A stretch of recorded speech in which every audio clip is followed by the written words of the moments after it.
I'm Vinny Gallagher, the principal of Shore Regional High School. I would like to thank you all for coming out tonight, and I would like to welcome you to finally some nice spring weather we're having outside.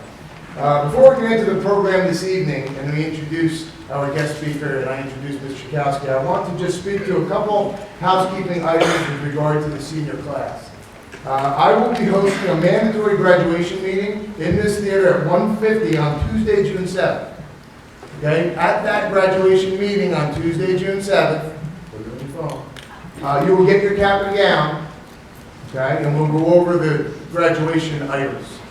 The reason why I'm having this graduation meeting on June 7th, when we distribute your cap and gown, is because on June 8th, we're going to start our Senior Walk project. The Senior Walk project is where our seniors dress in their cap and gown and they go and visit their elementary school. We're going to do two. They say goodbye, yes, it's a tearjerker. We videotape the whole thing. It's going to be wonderful. I love it. It is honestly one of my favorite activities. We haven't done it in the last 2 years because of the obvious issues we've had. But it is something that we look forward to. I love it. The school districts love it. So we will do two school districts, one in the morning on the 8th, one in the afternoon on the 8th, and then one, we can't do the 9th, everybody's booked. And then we'll do one in the morning on the 10th, which is Friday. So, moms, dads, guardians, grandmas, I apologize. It's about the kids going to say thank you to the elementary school and the middle school teachers. It's not for parents, but we will videotape it and we will watch the video at graduation. It's just, it brings everything nice and full circle. No pressure on the video program, but you have to have it done by graduation. Our graduation tickets and adornments will be handed out starting on Monday, June 13th. So if you're an NHS member, if you're a Shore Scholar, if you're a Seal of Literacy recipient, an IB student, you will receive your adornments on or after June 13th. You can stop by the main office. We'll also distribute the tickets at that time. If anybody has an issue, now, the Senior Walk activity is not mandatory. If you don't want to do it, you don't have to. But there's not a makeup date. Okay? So we have to have the senior meeting the day before so I can give you your caps and gowns. Don't lose anything, please. The tassel you have is the only tassel you get. We order them based on the numbers, and certainly your graduation gown is important. Don't lose that in your cap. Okay? So if there's any questions, any concerns about that, email me, call me, or Mrs. Delahanty in the main office, and we'll work through any differences that we can work through. Okay? Now on to our Mission Prom program. So we've been doing this program for about 13 years. I think this is a really important program. I think it's a great opportunity. If nothing else, it's a great opportunity for a student to sit next to mom, dad, grandma, guardian, somebody. And it's a really nice conversation starter. It puts you in the same room together, and it gives you some things to consider and some things to talk about. Okay, so hopefully you will get out of it as much as we get out of it. So I would like to acknowledge for putting this program together, Ms. Chakowski, our SAC. She, along with Mr. Bucaleri, our assistant principal, work on these programs every year, and we book our guests. Our guest this evening, I am very proud to introduce Coach Duddy. I've known Coach Duddy my whole life. He was a coach in Bricktown, in Central, at Monsignor Donovan, and he worked in the school districts down there, and he was a gentleman that I always admired and I always thought very much of because of the way he communicated with his players and his athletes and his students and his own children. And he was a real super guy, not to patronize you, Kevin, but you are sitting here, and I appreciate you coming, giving up time with your family to be with us tonight. So the admiration I have for Coach Duddy has been magnified probably tenfold after having witnessed what he had gone through and his family. And you'll hear about that story tonight, but the way he managed and navigated through that and what he has to offer for us, I admire him even more for his ability and his willingness to do that tonight. So I thank you, Coach Duddy, and I wish every student in here and your dates a very happy and healthy prom and prom season. You finally have some nice weather out there. This next month is going to fly. I know moms, dads on the way in, I said, how did this happen? All of a sudden, there's a senior, she's a senior, we're graduating, we're hugging. It goes fast. And if this is your first one on the way out, or your last one on the way out, or anyone in between, great job. I am thrilled for this graduating class, everything they've been through. You'll hear more about that at some other ceremonies we're going to have. But I'm very happy to bring you the program tonight. Welcome you all here again in the start of our prom and graduation season. So without further ado, I'm going to introduce Ms. Chakowski, who will introduce our guest speaker. So thank you all very much. Have a great evening.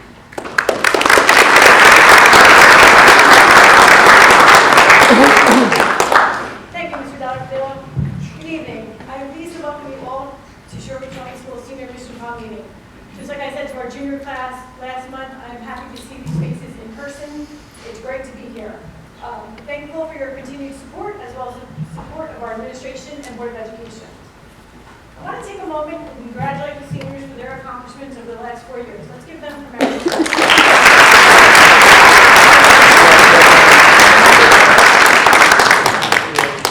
To the seniors in the room, you should be proud of yourselves and you should thank your friends and family who have helped and supported you along the way.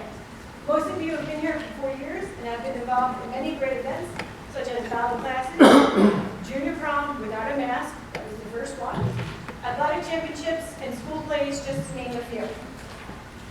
Your senior prom and graduation will be the last events and memories you create for yourselves as a Sherwood Regional student. After graduation, your experiences may lead you to many challenges and opportunities, and ultimately, your own responsibilities. With all that being said, the presentation this evening is to inform and educate you about your decisions. To the parents and guardians who are here this evening, you may think your opinions will not be as important to your children now that they have 1 foot out the door. However, your opinions continue to shape your children's actions long after they've graduated high school. As you listen to our guest this evening, a common theme of his experience is the importance of strength and family. Before I introduce our guest this evening, I want to thank Mr. Farrell and his IB film students who are filming tonight's presentation. The IB students also filmed our Favos and golf carts at the Oceanport and West Long Branch Police Departments 2 weeks ago, as well as our junior admission prom meeting we held last month. So our presenter this evening is Dan Duddy. Dan is a motivational speaker who counsels educators, coaches, business leaders, students, and teams. Additionally, Dan has been a special education teacher, coach, and student advisor, as well as a pastoral minister. Of all these titles, I believe that Dan would say the most challenging and rewarding role he has is being a parent. He is truly a charismatic individual who has the ability to share his message in a fashion that is compelling and inspirational. So at this time, please help me welcome Dan Duddy.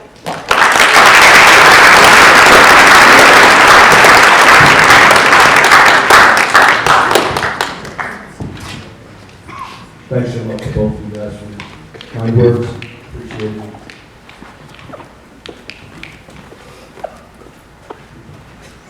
Hi. Coach Duddy is the title I prefer. It took me way too long to inject the integrity into that title that I now, even after retiring from coaching after 40 years,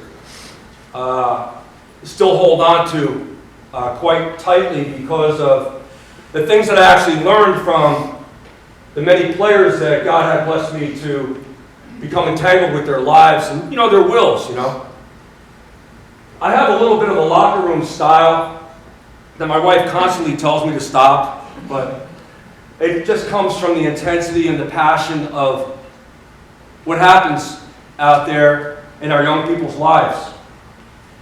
Yeah, truly I'm a father first, dad, and I don't, there were a time in my life where I didn't know if I would ever be worthy enough to ever be a dad, especially be a good dad.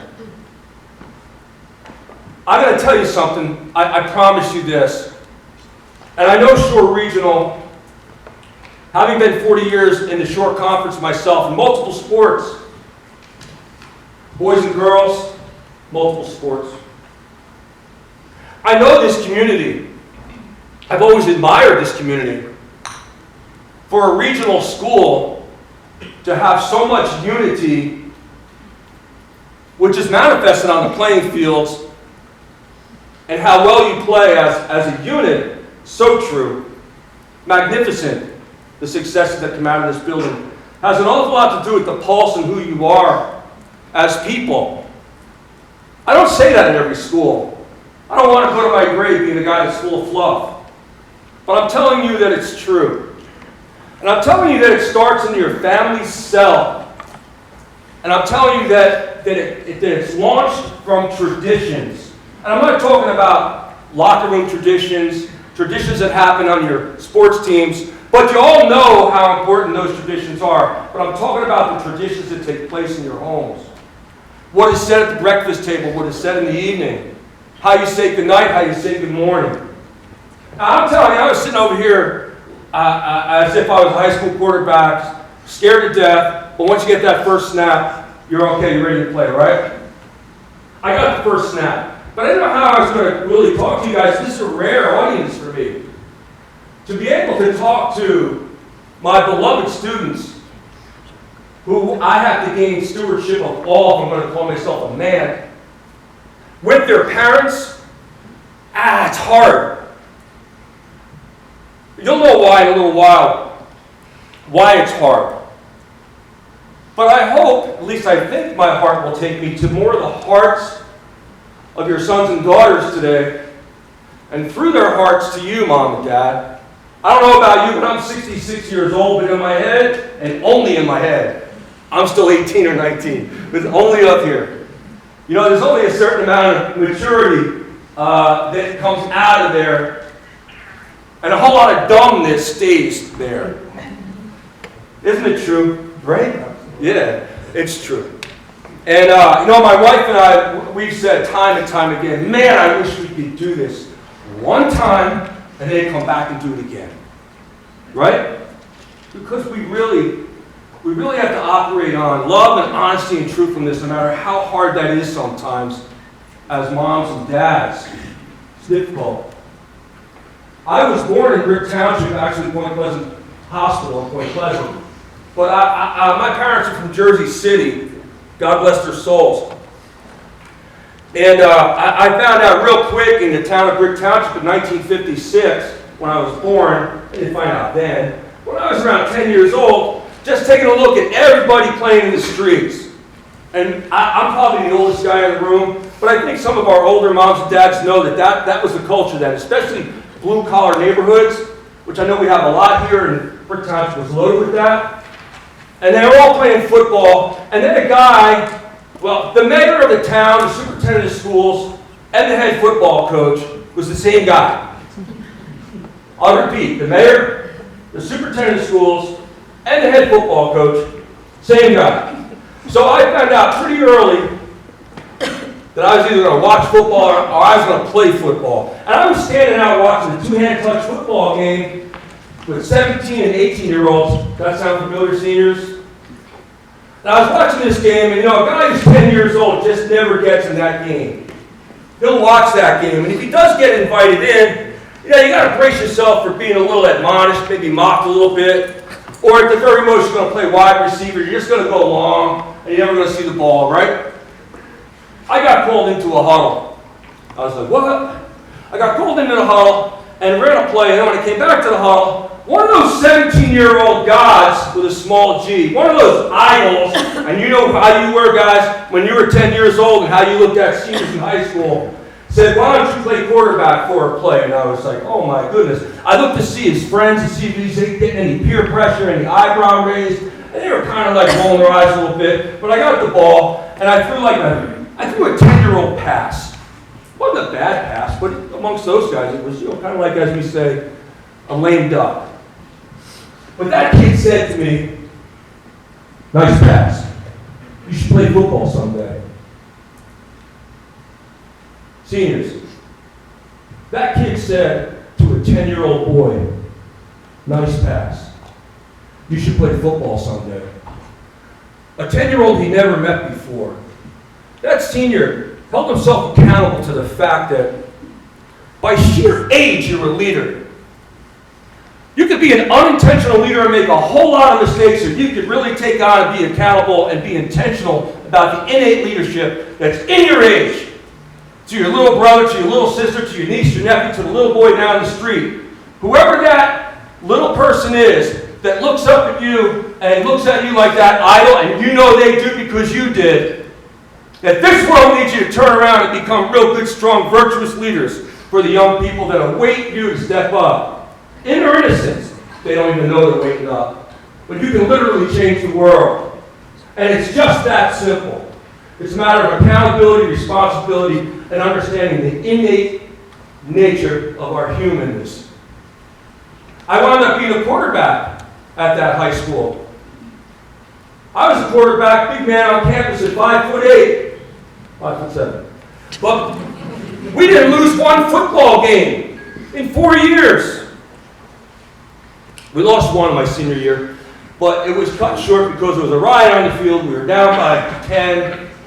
They gave us 8 points, so I think we lost by 2 on paper. But you know, when you're the quarterback, you got to believe that if you finish the game, you would have led the team down the field and got carried off the field and all that stuff. That's our only loss. My football jacket was everything to me. I wore my football jacket everywhere. I wore it to the beach in the summer. The thing was like, made of leather. My football jacket got me prom dates. I wouldn't be thinking about the prom if I had a football jacket. It got me an A in English when I probably should have got a C. Got me out of speeding tickets. Don't speed. It was everything. Everything. And then I went to college.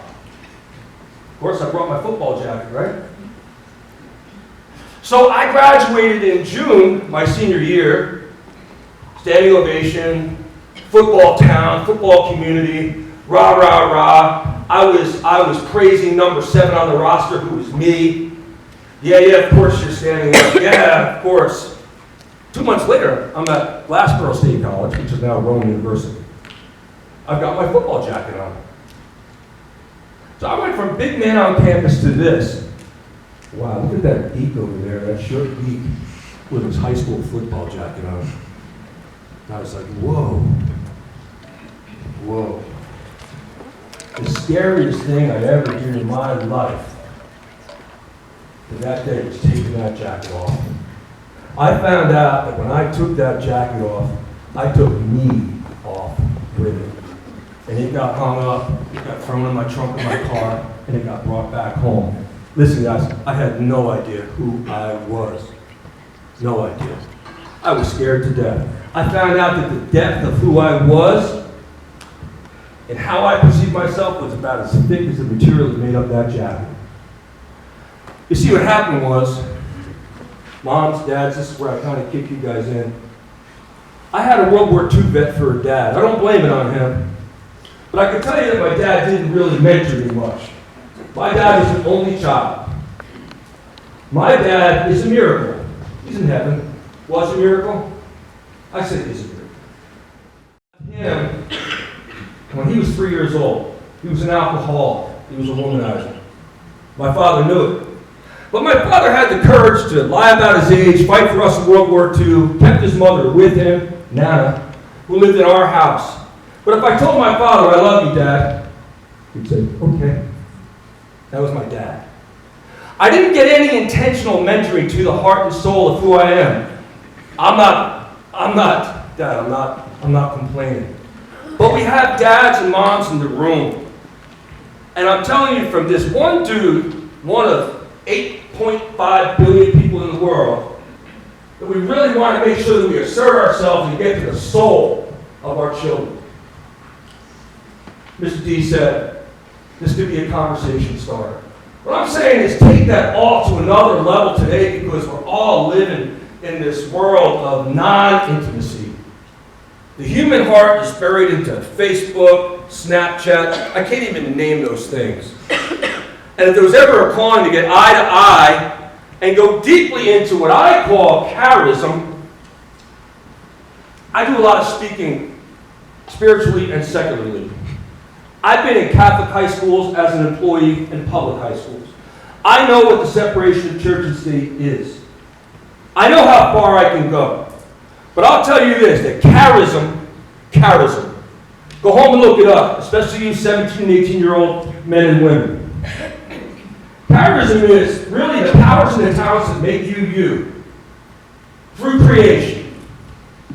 Or just by the sheer nature that you exist if you don't believe in creation. But I'll tell you one thing for sure. No matter what you believe in, none of us in this room have anything to do with the fact that we exist. And your charisma is what makes you, you. And that's got to be pulled out of us every day, all day. And shed light on your powers and talents, not your weaknesses, your failures, the things that make you fall. No, the things that get you on your feet. And moms and dads, that 18-year-old in every one of us, we need to do the same thing. And what comes from that, guys, is resolution, resolve. So you get into reflection every day. Oh my God, this is the anti-reflection thing. Get into reflection, all of us, 20 minutes a day, close your eyes and get inside. And then make resolutions. See, resolutions are the root word for vows, for commissioning, for convictions, for feeling alive. Get inside and just make a simple resolution every day to something small in the spirit of generosity. Make the world a better place. I went through college and got hired by, of course, the superintendent, the mayor, and the head football coach, and came back. I was right back into that warm, fuzzy bath called brick football, back into the green and white. Now, I'll tell you straight up, whether I had just students here or moms and dads, it wasn't good. I medicated myself with drinking and bartending. I was the worst teacher that ever lived. I got into becoming a teacher so I could go on the football field and coach. I was stealing money. I wasn't stealing money and putting it in my wallet. I was stealing money because I wasn't doing my job. You cannot go to bed at night and look yourself in the mirror with integrity if you're doing that. All of us in the room, amen? Amen. Now I'll say boys and girls or men and women based on this, fundamentals. Boys take, men give. Girls take, women give. I know 65-year-old boys. I know 12-year-old men. I'm 66, I can go home and be a boy. When I say, where's my leftover meatloaf? My wife makes great meatloaf. It's almost worth being a boy for that reason. But you hear me, right? I found out over time that I got into the silence. I got into finding out that I do have true depth by the sheer nature of who I am. I overcame all that phony glitz and garbage that came out of high school. I started to realize that maybe I could be worthy of something with some really deep integrity to it. I was attending a bar one night, and we had cocktail waitresses that came to one little window. Then we had an open bar over there where the patrons drank before they get to their table to eat. The Shrimp Box restaurant at Pleasant Beach. Somebody just left. Well, I'm not a mushy guy. I'm not a romantic guy. But one day, two beautiful blue eyes came up and ordered drinks. I put the drinks on the tray. She turned and walked, and I heard the tray crash. And she came back with an empty tray. She was beautiful. And then I put a couple more drinks on there, a couple strawberry daiquiris and things that are bright red. And then she came back way too fast and said, I can't believe that lady was wearing a white dress. Why couldn't she be wearing a red dress? And I'm like, what happened? Dumped all the strawberry daiquiris all over her table, all over a white dress. She got fired. She claims she quit, but I know she got fired. I followed her out the door. Changed my life. She had come from the missions to be a cocktail waitress to just get some money in her pocket. I kind of caught her when she was down, you know what I mean? I asked her to marry me after 3 months. And there we were. 5 months after my proposal, we were on the altar. Then I found out what living is. When you feel that you've got something to give, then you can really love. When you feel you got something to give and don't ask for it back, you got something worthy to put out there, and you're loving, that's when you come alive. That's when I found out what a man is. And I wasn't a good man by any means previous to that, previous to meeting her, especially in my relationships, guys, girls. Guys, we can be boys really easy in our relationships, and it really takes the juice, takes the life. You get tickled by it maybe, but you never really get to the true joy that you should have. Girls, be the women that you're called to be. And make sure you stand up for yourself in relationships as well, especially at this age. This is the age. Don't be fearful of being alone. There's always a winner in the mirror. There's always someone to hang out in the mirror that you're confident with, that you like, that you don't doubt. We are all the average of the 5 people that we hang out with. We are all the average of the 5 people that we hang out with, whether you're 70 years old or 17. Think about the 5 people that you hang out with the most. Not just simple equations, simple math problem. You know, all the variables is what makes the average, right? Think about the variables that you're inviting into your life. And remember that you're number 6 of those 5. You're hanging out with 5, you're number 6. What are you doing amongst those 5? Are you being led into girl stuff, boy stuff, or are you being a man and a woman and have the strength to step up and either change the 5 or step out and find someone else who's worthy of truly your life, your time, and your existence? Time and space is the definition of your existence. I think, Mr. D, you said something about how fast it's going to fly, right? You're talking about next month, right? Well, I have my wife and I have 8 kids now. I didn't hear her. Wow, that's incredible. A lot of mouths are open. That flies. That flies. My baby is a freshman at Chestnut Hill College. Just had come out of ACL surgery. And that flies. That flies. Aileen, the oldest, mother's little helper, became an amazing teacher, was about to shake hands to be an administrator. Instead, stepped back and said she wanted to be a stay-at-home mom for what was then 2 young boys. She's got number 5 boy in the womb right now. Daddy's a quiet man. He's got baby number 2 in the womb. Lives up here in Monmouth County. The second boy with Shannon. Michael, having his first baby. Michael is married to Corey Murray, who will be inducted into your Hall of Fame in June.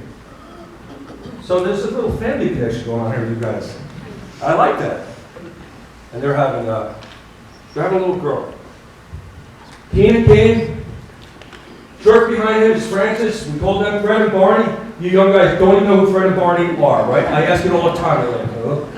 The Flintstones, Fred and Barney. You guys know, right? You know.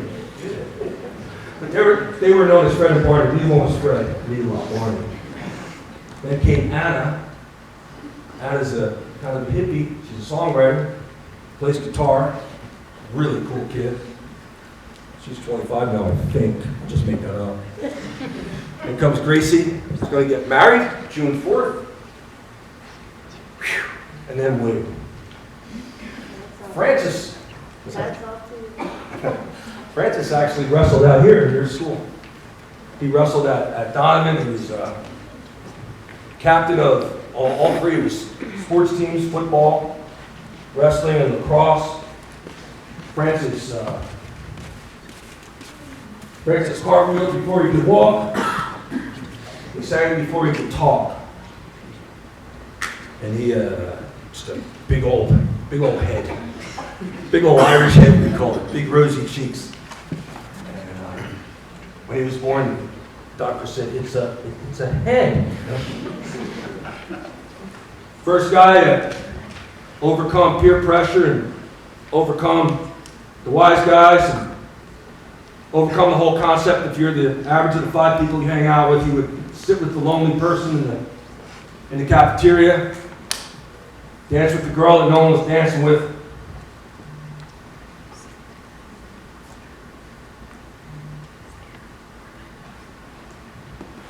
You see, so I'm up here telling you my story.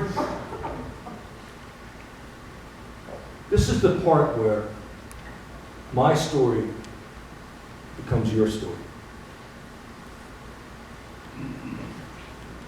This is dangerous. If you don't hear what I'm telling you, this is the part, the reason why I'm leaving it all on the field for you today, with everything that I've got. This is the part where my story becomes your story.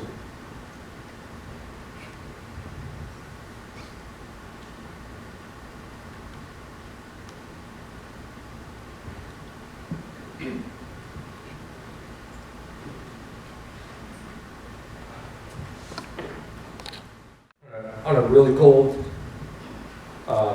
February 8th morning at about 3 a.m., my bedroom door, we lived in an old Victorian, my bedroom door creaked open. It's one of those houses where everything creaked. Floors creaked, doors creaked. I loved that house. And there in the doorway was the silhouette of Keenan. He was 21. Of Fred and Barney fame. And Keenan said, "Dad, there are 2 police officers downstairs. My wife, Maura, sleeping here, grumbling." And I said, "Don't worry, Maura, I got this." I could hear her settle back in. And Keenan took off down the stairs, and I followed him, snapping my jeans. At the bottom of the stairs, there were 2 police officers. And they stood in the shadow of the foyer light. And I could really only see the light at this side, the one police officer's face. I see his gun, his patch. I could see he had glasses. I could just see the one, this lens of his glasses. And next to him was a dark shadow of a much taller, bigger guy. When I got to the bottom of the stairs, you see, when you have 5 sons, the cops do show up everywhere. Typically, it's something like bottle rockets, an egg wound up on the grouchy old lady's house down the road that always took their balls when they went on their lawn, but of course they had nothing to do with that. This was different. This was different. And they shuffled to the left into the living room. And I came down and I reluctantly followed them. And I stood in front, right in front of them, and I said, "Please tell me you got my son locked up." Because, you see, I knew where they all were, except for one. I knew they were all tucked in their beds. I had 3 living up in Monmouth County who said, "Yeah, Dad, home safe." And the others were in the house, but the one guy never answered. He just never knew where his phone was. "Please tell me you got my son locked up," because moms, dads, you don't ever want to see the look on those cops' face. There was no urgency in their eyes. They were just dark eyes. The shorter cop stepped forward and said, "Are you the father of Francis Duddy?" And I didn't want to say yes. I said, "Yes, I am." "Yes, sir, I am." He said, "I'm very sorry to tell you, son. Tell me that your son was killed. A couple hours ago in a car crash."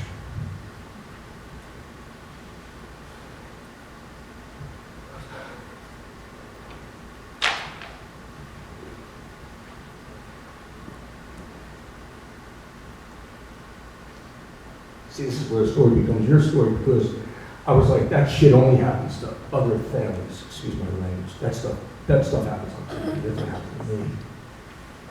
This is where it becomes your story.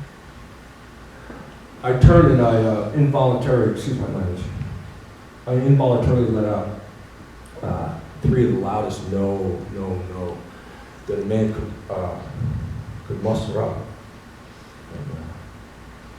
And, I turned back around, the cops were standing there with their arms out. I guess I thought I'd fall or something, and then I kind of walked through them because I could hear my wife come down the stairs, which was over there. And the cops got back in front. And there at the bottom of the stairs stood my wife with her palms out, and her knees were shaking, and she was looking at me so helpless, you know. And I had to say to her, Laura, we just lost Francis. And then, you know, when I saw the kind of like inhuman stuff that news did to her, I realized that Francis is far more son to my wife, to his mother, than he was to me. And I said, you lost your son. I had to honor her, like her emotions, and that came out as a more, you lost your son. You don't ever want your mothers to hear that. You don't ever want your mom to hear that. You don't ever want your mother to hear that. I'm here for your mothers. Guys, I'm here for your wives. You young people, you just don't ever want your mother to hear that. I'm pulling back on the graphics of it because it just would be compromised the integrity of my son's life. Let me tell you, my wife said, in time, that morning, might have been while the cops were there, right after they left, she said, you know, it takes the, she said, my heart is ripped wide open. You can barely get the words out, but she said, I can see more clearly now than I ever could see before. So this is what I was listening to today. Now, please all of you hear this. Just doing a little kind of a run walk, mostly a walk. And I heard somebody say that in order to really, for something to get cognitively in your head, first of all, your heart has got to open up, like your affect has got to open. Because if you don't want to hear it, your heart isn't in it. It's never going to get up here, amen? It was unbelievable to see that mother, that wife, that woman I fell in love with, to see this go to her head. And she sniffled up and like swallowed and said to the cop, did my son call out my name? The cop said, man, I want to know what my son was calling for his mother. You want to talk about change? You want to talk about whole change paradigms? My wife was pleased. She was relieved to hear that that very same oak neck, the neck bridges out here on the rest of them that pop footballs out of guys' arms, was killed on contact against an oak tree. Cop said your son broke his neck. The driver was a teammate. The driver was medevac out, and cops said they were obviously drunk. Backseat was loaded with beer cans. They had come from a house party. They had come from a house party. Whole bunch of so-called friends. So-called friends. That house party was closer to my house, distance-wise, than the amount of running they would have done on my football practice field. I was their head football coach. It was closer than the amount of running they would have done in one football practice. But instead, they got in the car. They were boys. They didn't look at their brother, their sister, their mother. They didn't realize how accountable they are to the family unit. They didn't realize what a huge role they play underneath the roof where their address is. They didn't take that into account, men, women, 17-year-old men, women. They took. Changed everything. But where was the leadership in the house? And let me tell you something. My son is absolutely guilty, and when I see him, he's going to get it. It's on him. And no one loved his mother more out of the 8 than that boy. No one. Not an ounce of leadership, surely. Seniors, not 1 ounce of leadership stepped up when anyone left that house party and said, what in the hell are we doing? Just drop the keys. There's 1,000 other options. Not one. Not one, Shore Regional. Not one.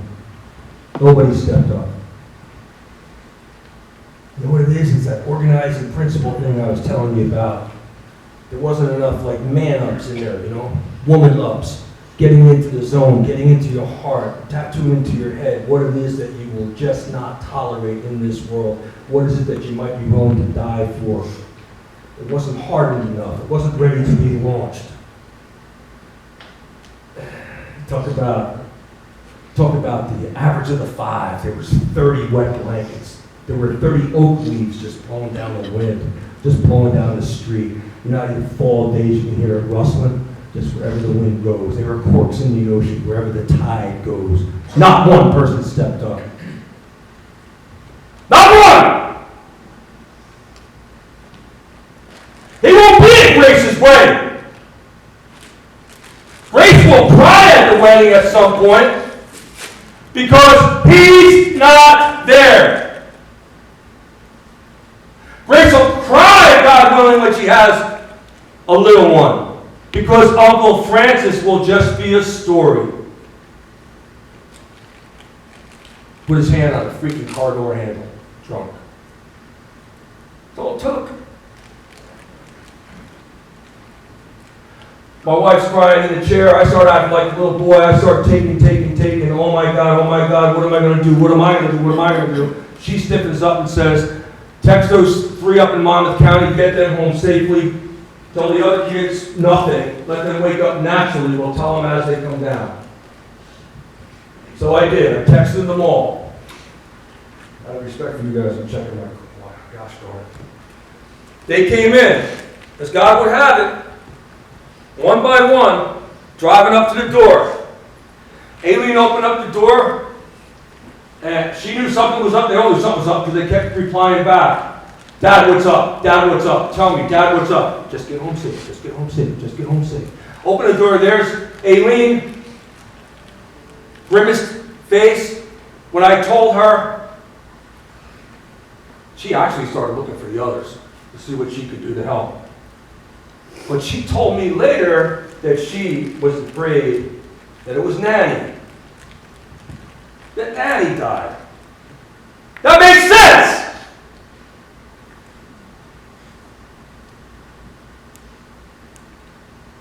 That makes sense. Charism accomplished with Nanny. 88 years old. Charism. Powers and talents fulfilled. Made sense. Not a 19-year-old. Danny, the quiet man, came walking up. I called him the quiet man. Tough as all heck. Played linebacker at Albright. He was a heavyweight wrestler at Central Regional. Had to drink water to get his weight high enough to wrestle heavyweight. I told him at the door, he left. I never asked him where he went, but it took a couple hours for him to come back. You don't ask the quiet man anything. Here came Michael flying up the driveway, came through the back door. He's a fighter, a puncher. He come through this way. I stood in front of him. I gave him the news. Grimaced. Flexed his fist. Glass pane windows behind me. I put my hand up. His hand went limp into my hand. Cried snot bubbles on my shoulder. Keen was still asleep on the couch. Anna came down the stairs. Got to the bottom, and like a fool, I told her about her loss. Anna weighs about 86 pounds. She hit the floor like she weighed 600 pounds. Her eyes rolled back, her head snapped off the floor. Aileen and Mama's helper scooped her up and put her on the couch. This is what happens. This is what happens. This is what happens. This doesn't happen to other people. All stopped. All stoppable. Gracie stood at the top of the stairs crying. Dad, Dad, Dad. I ran up the stairs and had learned from Anna. I got as close to her as I could, hands shaking. She's got text messages telling her that she lost her brother. Social networking told Grace the most intimate thing that's happened in her life. You guys feel me? 17, 18-year-olds, do you hear what I'm saying? Do you hear this is stealing your hearts, guys? You see, I have to fight the fight, men. You gotta fight that fight. We all gotta fight the fight. William, the 10-year-old, how's that for a coincidence? Same guy that was standing at the fence comes down, finds out that his 19-year-old God with a small g idol essentially took his own life with a God idol named Connor Hannafin behind the wheel because they got drunk. You want to try and tell that 10-year-old mentee who idolized you that you've done that? It's impossible. It's impossible to this day. And as a parent, everything that happens with my son William, we wonder if it's because of the trauma that happened with his brother. You are far more not alone. You 17, 18-year-olds, you have an accountability, responsibility to your mom. This is for your mother. This is for your mother. You put her into your reflection. You see her face. You know her face. You know her smell. You know what's funny when she says it. You know how quirky she is. And you love it. And you tell your mother every single day that you love her. And you show her with your decisions how much you love her. This is for your mother. We had to forgive or we were going to die. Didn't take long. 4 days after everything went by with so much big ziti. The house emptied for some reason. There I was alone. Out of nowhere, all those athletes, 7 out of 8 were college athletes. Just the networks that showed up, all these wonderful people. I was alone in my living room. Jimmy Glyer had just left, coach. And I there was alone, Jimmy Slater, CJ. Thanks for coming. Mutual friend, obviously. I think he's your parents. Yeah. And there I am. It might as well have been 3 o'clock in the morning, guys, in the darkness. Now, on whatever, Thursday, the funeral's the next day. My wife's out buying suits and dresses for their brother's funeral. And here I am alone. Man, did I have it out. Did I have it out with God. But I can't talk anymore about that. But man, did I have it out. But it became very, very clear to me that I had nothing to do with the fact that Francis really existed, other than the biological stuff that we know.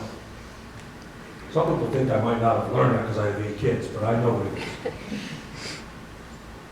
I found out that he was truly a gift. And it was survival.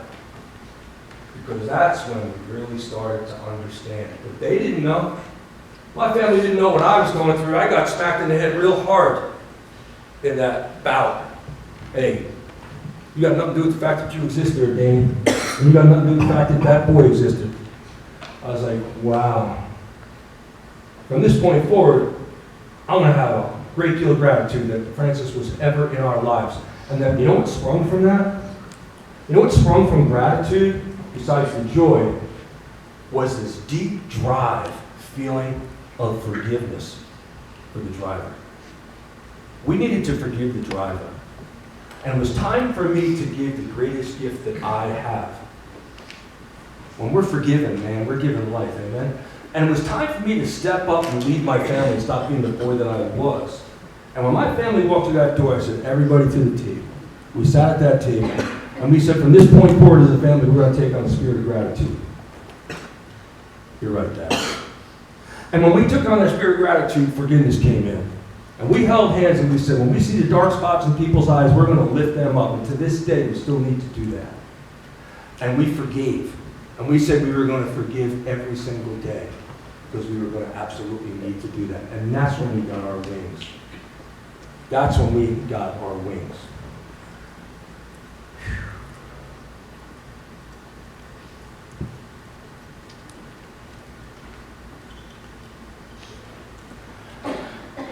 You 17 and 18-year-old men and women in the room, I want you to know what happened when that happened. We realized that what was going on out there was so divided because it had gained so much light that there became a division on who was right, who was wrong, what happened, what happened, what happened, what are the Duddy's going to do, what are the Duddy's going to do, what are the Duddy's going to do, and we put it out there publicly. Gratitude and forgiveness. And you know what happened, men and women? Well, for that sake, all of us, the whole community united. The whole community united. And that's what we're accountable for, man. That's what we're accountable for, huh? That's what we're accountable for. That's the influence that you have, the powers and talents that you have. Hey, let me tell you something. The world does not need superheroes, guys. The world needs people who are alive. The people who are truly alive, that are putting their hearts out there, not being afraid to have that heart broken so they can really see and get into the minds of the people around them and change the variables of the 5 you hang out with. That's what you're called to do. And you really don't live until you do it. So we went to court. I promise you like 10 more minutes. Apology to the Duddy family. I'm profoundly sorry for what happened at the February evening. Accept full responsibility for my actions. I apologize to my family as well for the humiliation and grief I caused them. No words can express how terrible I feel about my immature actions. Francis Duddy was my best friend. Connor was facing 28 years in prison. Although a shining piece of him will forever hold its place in our hearts.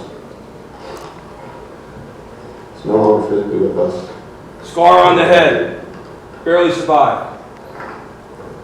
And I have to go to prison for what I did. His face was reconstructed. This is a year after the accident. The law of society has to punish me for my irresponsible actions. My lawyer tells me one of the aspects of sentencing is deterrence. I can only hope and pray that other young people will learn about my mistake and realize the severe consequences of drinking and driving. I have no one to blame for this but myself. I ask the Duddy family, my family, and all of Francis' friends to forgive me. I sincerely hope and pray for everyone's forgiveness and mercy. Thank you for. That's it.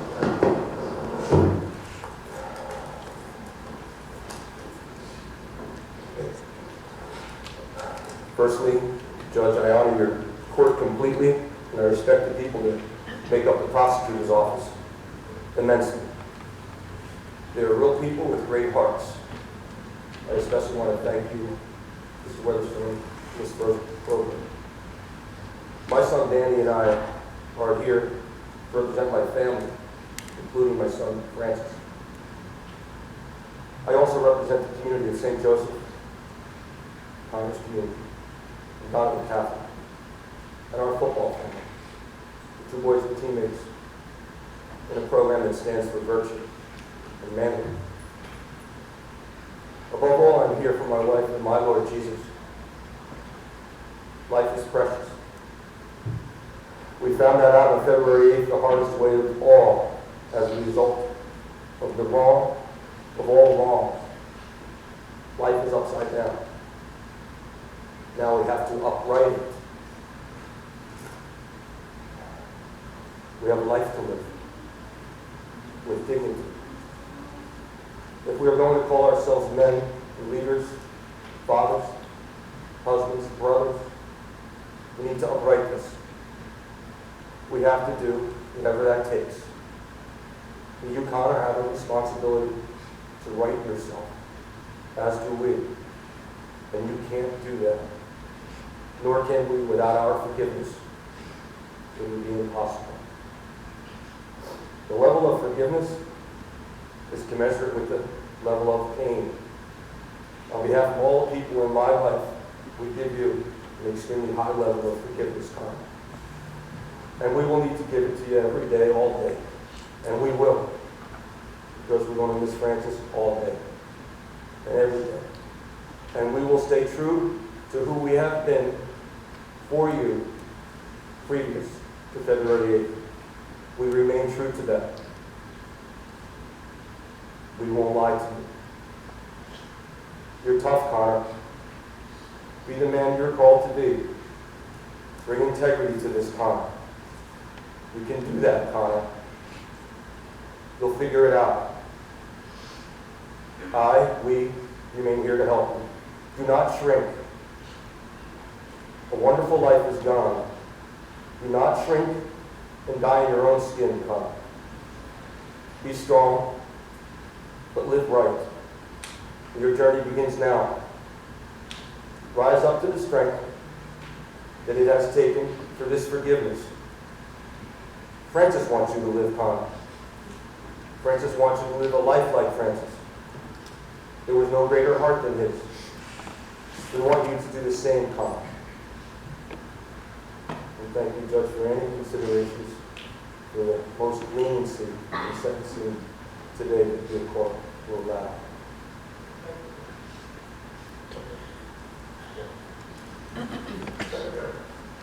This is the boy we called Quiet Man. This is Danny. It's hard to echo the profound words of everyone that has spoken tonight, but I'm here as a representation of my brothers, and my father is a respected member of the community, and I'm here for validation that his words are true beliefs of being my brothers. And I watched Connor grow up. I coached him the same way I coached Francis. And it is our mission to make sure that 2 lives aren't taken through this process. And we'll do that through forgiveness and through remaining by Connor's side here on out. That's all. Mr. Seafair expressed how difficult it is for both families. Unless you undergo the pain, how can you really know what both families are feeling? But Mr. Duddy Sr. and Duddy Jr. had words of forgiveness that really uncommon in most people, unless they have inner strength, and they forgave you. And they want you to turn your life around to help other people. It seemed like I've never met Francis Duddy, but seeing Dad and brother, he must too have been an outstanding person that they can no longer see and watch him grow. You're alive. You have hope. You can turn your life around and tell other people they should not be drinking and driving. You started saying that today, but you have a life that you can continue. You are going to serve time. But the court, in the interest of justice, will go along with this plea agreement. 42 months to the custody commission, Department of Corrections is subject to NERA, so you have to serve. Know the impact that you have. Seniors, just know the impact that you have on this planet, okay? And we do very much so, almost not as we should, but just know that life is truly a series of decisions. That's a cliche. Cliches stink. Cliches take the strength and the power out of the message. Be where your feet are. Seniors, be where your feet are. When you stand, roots happen. Roots give you strength. Roots give you nourishment. There's a disease that kills the mighty oak, and no one can see the disease. It's a nemesis to the mighty oak, and no one can see it. Looks strong, big strong limbs, big trunk, stout, big leaves, but it's being eaten up insidiously. And it will kill a forest of oak trees because it comes from reach out to the others. You see, we're humans. Pay attention, I'm going to wrap this up. We're humans, and we can choose what goes inside of us. We can go into the silence and we can see what might be insidiously talking to us. It's dark. We can go out and hunt for the light, the strength, the virtues. And what goes inside our head will become words over time, and the words will become actions, and they'll become habits. And those habits are called virtues. That's where strength and courage comes into you, whether it be your 5 that you're with, or whether it be the man or the woman in the mirror. Amen? Be the oak. Now go home, tell your mother that you love her, and show her. Amen? God bless. Thank you all. Love you all. We have a brief announcement before you are free to leave from our best advisors, Mr. Kemper and Mr.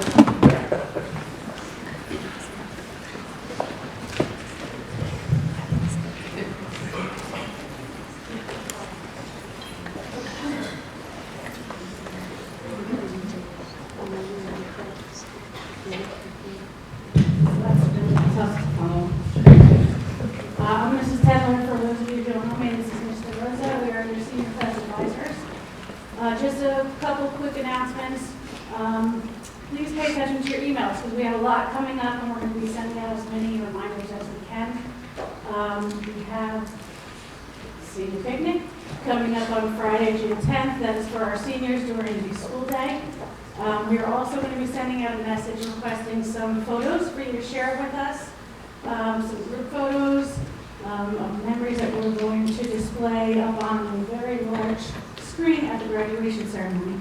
So please look out for that and start collecting some memories that you'd like to share with us all on graduation day. We just want to thank you for everything you've done for the past 4 years for your children and for us. We've had one of the most amazing classes in this journey. We couldn't have done it without you. So from the bottom of our hearts, we thank you all.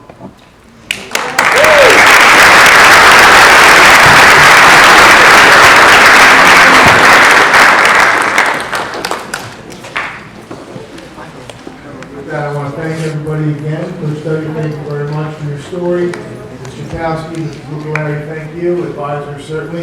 I appreciate your attention and your promptness this evening. And you are free to leave. Thank you very much.